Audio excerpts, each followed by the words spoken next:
Hi students, welcome to our class. ഇന്ന് നമ്മൾ ഇവിടെ ഡിസ്കസ് ചെയ്യുന്നത് ആറ്റംസ് എന്ന് പറയുന്ന ചാപ്റ്ററിലെ NCERT പ്രോബ്ലംസ് ആണ്. അപ്പോൾ നമുക്ക് ഫസ്റ്റ് പ്രോബ്ലം ഏതാണെന്ന് നോക്കാം. Okay. First question, what is the shortest wavelength present in the Paschen series of spectral line? Paschen series of spectral lines-ൽ എന്താണ് ഷോർട്ടസ്റ്റ് വേവ്ലെങ്ത് ഏതാണെന്നാണ് ചോദിച്ചിട്ടുള്ളത്. ഓക്കേ. അപ്പൊ നമുക്കറിയാം എന്തോരം ഏത് സ്പെക്ട്രൽ സീരീസ് ആണെങ്കിലും നമുക്ക് എങ്ങനെ എഴുതാം 1/λ = RH into 1/n1² minus 1/n2² ആണ്. ഓക്കെ, മിനിമം ആണ് നമ്മളോട് ഇവിടെ അല്ലെ ഷോർട്ടസ്റ്റ് വേവ് ലെങ്ത് ആണ് ചോദിച്ചിരിക്കുന്നത്. മിനിമം ആയതുകൊണ്ട് ഏത് കേസിലാണെങ്കിലും N2 എപ്പോഴും എങ്ങനെയായിരിക്കും മിനിമം വേവ് ലെങ്ത് എന്ന് പറയുമ്പോൾ N2 = ഇൻഫിനിറ്റി ആണ്. നമ്മൾ തിയറിയിൽ പഠിച്ചിട്ടുള്ളതാണ്. ഓക്കെ, അപ്പൊ നമുക്ക് ഇവിടെ എങ്ങനെയാ വരിക 1/∞ എന്ന് പറയുമ്പോൾ അത് 0 ആയിപ്പോയി.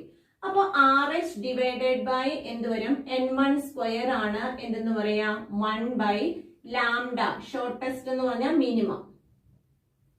ഓക്കെ, അപ്പൊ ലാംഡ മിനിമം = നമുക്ക് എങ്ങനെ എഴുതാം lambda minimum = n1² divided by RH.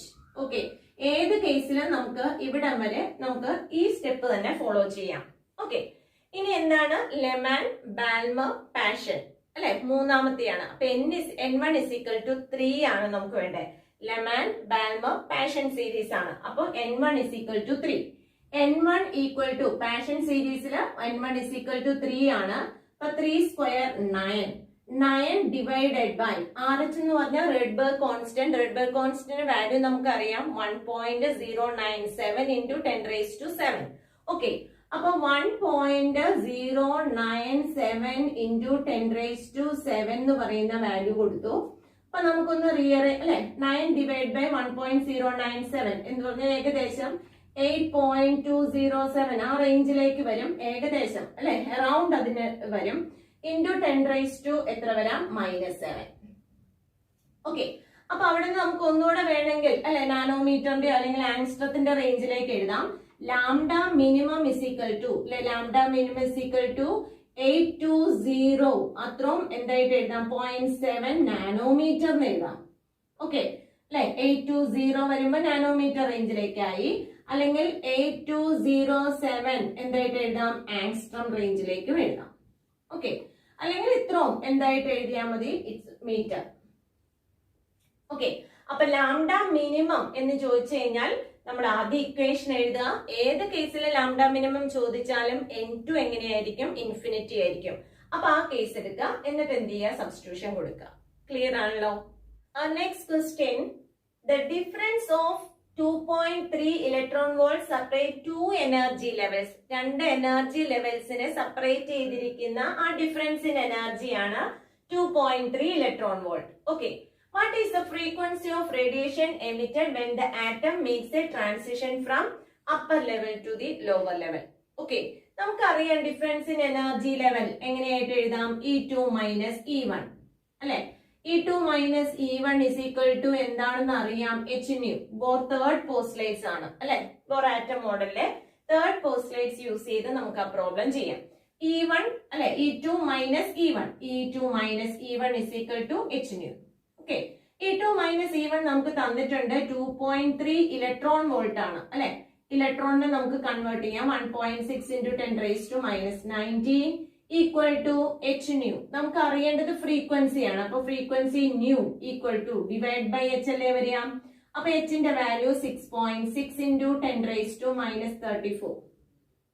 Okay, അപ്പൊ ഇനി നമുക്ക് എന്ത് ചെയ്യാൻ പറ്റും ഇതിനെ സോൾവ് ചെയ്തെടുക്കാം. 2.3 × 1.6 ഡിവൈഡഡ് ബൈ 6.6 ചെയ്യാം. അപ്പൊ ഏകദേശം നമുക്ക് വരുന്നത് 5.55 × 10⁻⁴ എത്ര വരും 14 ആണ് അല്ലെ. അത്രയും ഹെഡ്സ് ആണ്. ഫ്രീക്വൻസി ആയതുകൊണ്ട് ഹെഡ്സ് ആണ്. അതാണ് എന്തെന്ന് പറയാ ഫ്രീക്വൻസി. ഓക്കെ, അപ്പൊ 5.55 × 10⁻14 ഹെഡ്സ് ഫ്രീക്വൻസി ആണ് അല്ലെ. The frequency of radiation emitted. Emit ചെയ്യുന്ന റേഡിയേഷന്റെ ഫ്രീക്വൻസി ആണ് ചോദിച്ചിട്ടുള്ളത്. അത് നമുക്ക് ഈ രീതിയിൽ ചെയ്തെടുക്കാം. ക്ലിയർ ആണല്ലോ. വളരെ സിമ്പിൾ ആയിട്ട് നമുക്ക് ആ ഇക്വേഷൻ യൂസ് ചെയ്ത് സോൾവ് ചെയ്തെടുക്കാവുന്നതേ ഉള്ളൂ. Our next question, Suppose you are given a chance to repeat the alpha particle scattering experiment using a thin sheet of solid hydrogen in place of gold foil. Gold ഫോയിലിനെ മാറ്റിയിട്ട് നമ്മൾ അതിന്റെ പ്ലേസിൽ എന്ത് ചെയ്യാണ്, solid ഹൈഡ്രജന്റെ ഒരു thin sheet വെച്ചാൽ അല്ലെ, what's the result you expect, നമുക്ക് എന്ത് റിസൾട്ട് ആണ് നമ്മൾ എക്സ്പെക്ട് ചെയ്യുക എന്നുള്ള കേസാണ്.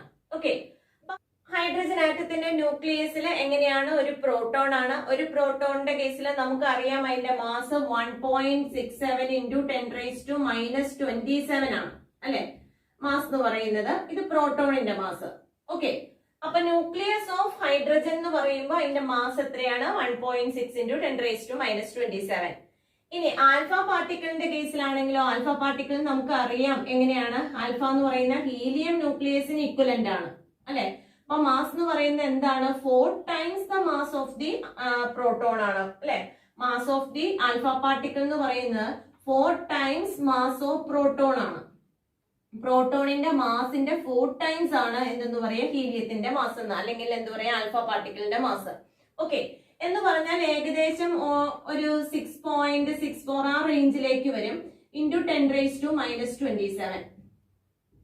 ഓക്കെ, എന്ന് പറഞ്ഞാൽ ആൽഫ പാർട്ടിക്കിളിന്റെ മാസ് അല്ലെ ഹൈഡ്രജൻ ആറ്റത്തിന്റെ ന്യൂക്ലിയസിലെ മാസിനേക്കാൾ എന്താണ് 4 times വലുതാണ്. അങ്ങനെയുള്ള ഒരു ആറ്റം എന്ത് ചെയ്യാണ്, ഈ ന്യൂക്ലിയസിലേക്ക് അപ്രോച്ച് ചെയ്യാണ് അല്ലെ. ന്യൂക്ലിയസിലേക്ക് അപ്രോച്ച് ചെയ്യുമ്പോൾ എന്ത് വരില്ല എന്നാണ് പറയുന്നത്, ബാക്ക് സ്കാറ്ററിങ് അല്ലെ, അല്ലെങ്കിൽ എന്തൊരു 180 ഡിഗ്രി ഡിഫ്ലക്ഷൻ ഉള്ള സ്കാറ്ററിംഗ് ഒന്നും അവിടെ എന്ത് ചെയ്യില്ല, പോസിബിൾ ആയിട്ട് നടക്കില്ല. ഓക്കെ, കാരണം ആൽഫ പാർട്ടിക്കിളിന്റെ മാസ് വലുതാണ് അല്ലെ. അത്രയും മാസീവ് ആയിട്ടുള്ള ഈ ആൽഫ പാർട്ടിക്കിളിനെ എന്ത് ചെയ്യണം, റിപ്പൽ ചെയ്യാനായിട്ട്, അല്ലെങ്കിൽ എന്ത് ചെയ്യാണ്, 180 ഡിഗ്രി ഡിഫ്ലക്ഷൻ അല്ലെങ്കിൽ ബാക്ക് റിഫ്ലക്ഷൻ നടത്താനായിട്ട് ആർക്ക് പറ്റില്ല, ഈ പ്രോട്ടോൺ അല്ലെങ്കിൽ ഈ ന്യൂക്ലിയസിന്, ഹൈഡ്രജന്റെ ന്യൂക്ലിയസിന് പറ്റില്ല. ഓക്കെ, അപ്പൊ അവിടെ എന്ത് നടക്കില്ല, ഈ ബാക്ക് സ്കാറ്ററിംഗ് ഒന്നും നടക്കില്ല. അപ്പൊ നമുക്ക് ഇങ്ങനെ ഒരു എക്സ്പെരിമെന്റ് കണ്ടക്ട് ചെയ്യാനായിട്ട് പറ്റില്ല. ഓക്കെ, അപ്പോ നമുക്ക് എന്തേ പറ്റുള്ളൂ, ഗോൾഡ് ഫോയിൽ എന്ന് പറയുന്നത് ഹൈലി മാസീവ് ആണ് അല്ലെ. ആൽഫ പാർട്ടിക്കിളിനേക്കാൾ നല്ല മാസീവ് ആയിട്ടുള്ള ഒരു ബോഡിയാണ് ഇതെന്ന് പറയാ, ഗോൾഡ് ഫോയിൽ എന്ന് പറയുന്നത്, ഗോൾഡ് എന്ന് പറയുന്നത്.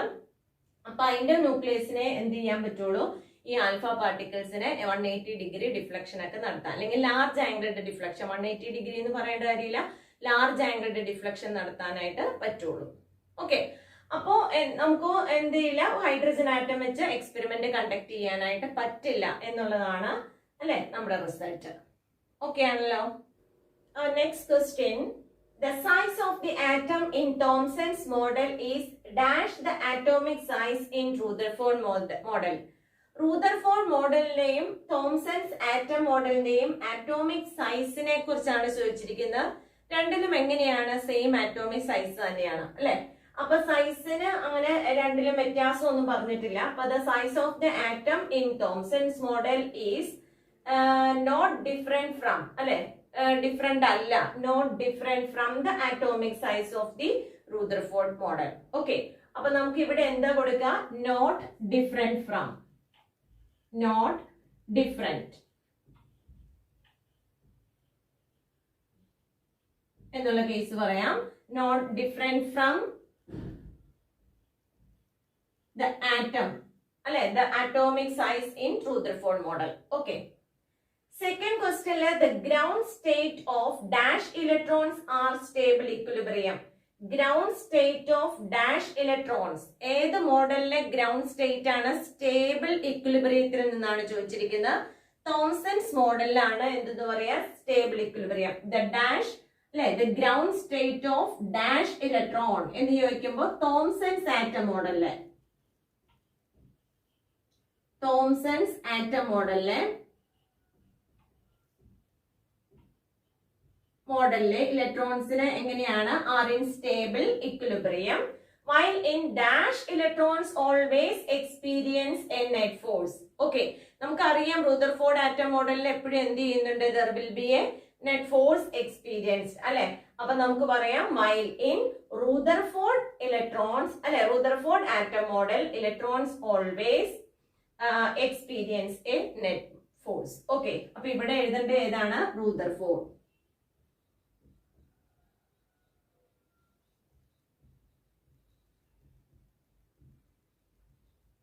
റൂദർഫോർഡ്സ് മോഡൽ. ഓക്കെ, അപ്പൊ അത് ക്ലിയർ ആണല്ലോ. ഇനി a classical atom based on dash is doomed to collapse, അല്ലെ?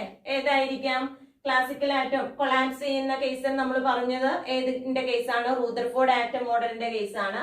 അപ്പൊ ഇവിടെ ഏതേ വരുവുള്ളൂ? Rutherford.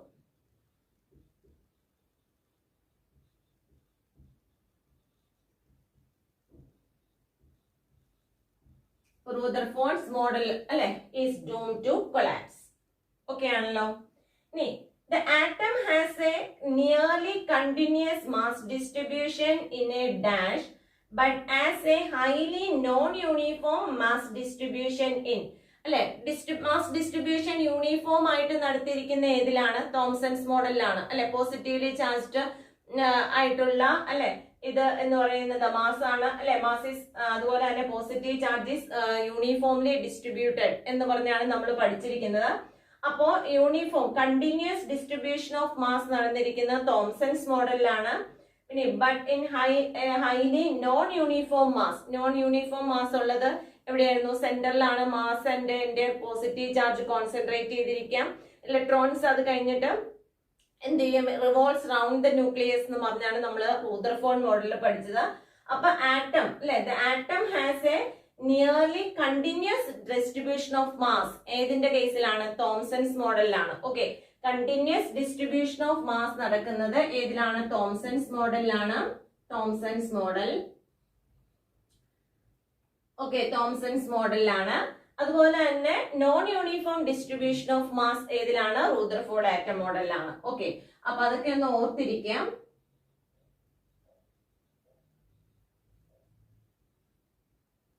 Okay, Rutherford's atom model. Okay. The positively charged part of the atom possesses most of the mass in. Positively charged part of the atom possesses most of the mass in. Like positively charged mass is concentrated at the center. എന്നൊക്കെ നമ്മൾ പറഞ്ഞിരിക്കുന്നത് ഏത് കേസിലാണ്? ഇപ്പൊ രണ്ടിലും അങ്ങനെയാണല്ലോ. Positive charge ആണ്, അല്ലെ? Positive charge of the positively charged part of the atom possess എന്ത് ചെയ്യും? Most of the mass. ഏതൊക്കെ കേസിൽ? തോംസൺസ് ആണെങ്കിലും റൂദർഫോർഡ്, രണ്ട് കേസിലും എന്ത് തന്നെയാണ്? പോസിറ്റീവ്ലി ചാർജ്ഡ് ആണ്. എന്തുവരും? Possess most of the mass എന്ന കേസാണ് നമ്മൾ പറഞ്ഞിരിക്കുന്നത്. അപ്പൊ രണ്ട് കേസിലും ഇത് ആപ്ലിക്കബിൾ ആണ്, അല്ലെ? അപ്പൊ എന്തുവരും? It is applicable to both the cases, അല്ലെ? രണ്ട് കേസും ഏതൊക്കെയാണ്? റൂദർഫോർഡ്. രണ്ടിലും ബോത്ത് എന്ന് പറയുമ്പോൾ ഏതൊക്കെയാണ്? റൂദർഫോർഡിലും അതുപോലെ തന്നെ തോംസൺസ് മോഡലിലും. രണ്ട് മോഡലിലും എന്താണ്? Positively charged part of the atom possess most of the mass ആണ്. ഓക്കെ, അപ്പോ ആ കേസൊക്കെ ജസ്റ്റ് ഒന്ന് മനസ്സിലാക്കിയിരിക്കുക. ഏതിലാണ്, എങ്ങനെയാണ്, അല്ലെ? തോംസൺസ് മോഡലും റൂദർഫോർഡ് മോഡലും തമ്മിലുള്ള ആ വ്യത്യാസങ്ങൾ എങ്ങനെയാണ് എന്നുള്ള കേസ് ഒന്ന് മനസ്സിലാക്കിയിരിക്കുക. Okay, next question. The ground state energy of hydrogen atom is minus 13.6 electron volt. Okay.